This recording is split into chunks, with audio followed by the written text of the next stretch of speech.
Good day and welcome back to another DBZ Dokkan Battle video. In this video we're going to be taking a look at rage modes and what are rage modes, how do they work, what do they do, etc. So rage modes, to cut a long story short, are essentially one-turn variants of giant forms. So where giant forms can kick in from a passive or an active giant form and last for the duration of 2 to 3 turns. Rage modes, they last for one singular turn, but they function inherently the same. You will not take any damage during this turn.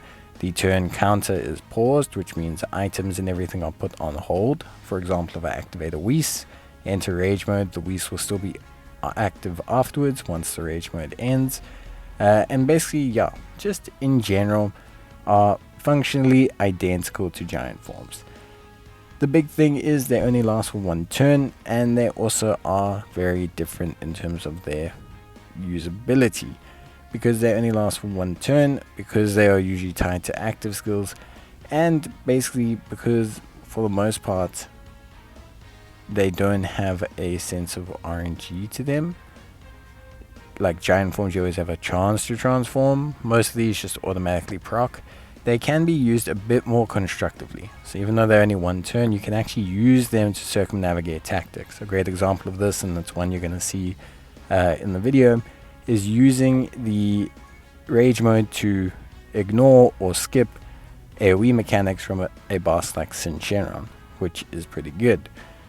In terms of rage modes themselves, they're not very common. There's, as you can see, not a lot of units that have them, so it does make them pretty interesting, and generally their animations are a lot higher quality, I want to say, than giant forms. Giant forms are just kind of like giant ape, shoot beam, giant ape, smash for the most part, whereas these transformations tend to feel a bit more effort put in.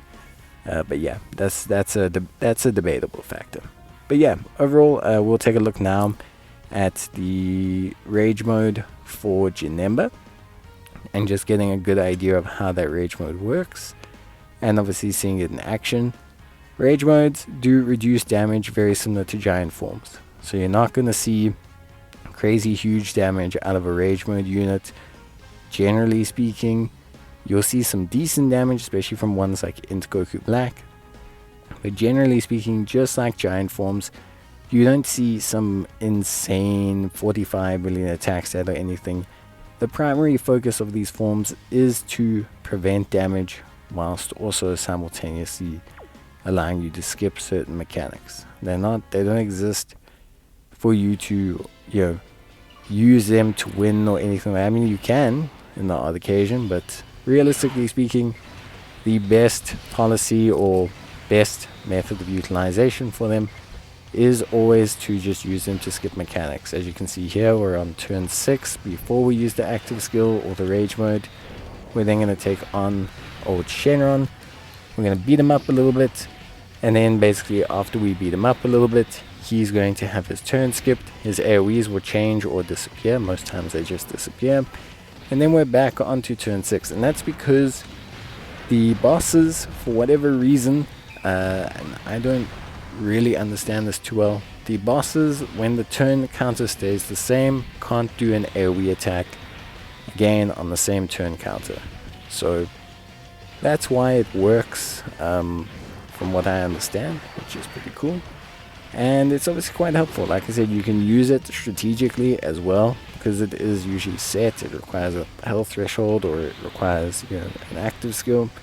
Because of this, it tends to be a pretty strong option for a lot of people who are really into like avoiding mechanics and wanting to plan things out ahead of time. But yeah, that's basically it. As you can see, the turn count is the same, and yeah, that's about it on rage modes. Hope this helped, and give me a shout if you need any more help. Otherwise, I will see you guys in the next one. Till then, bye.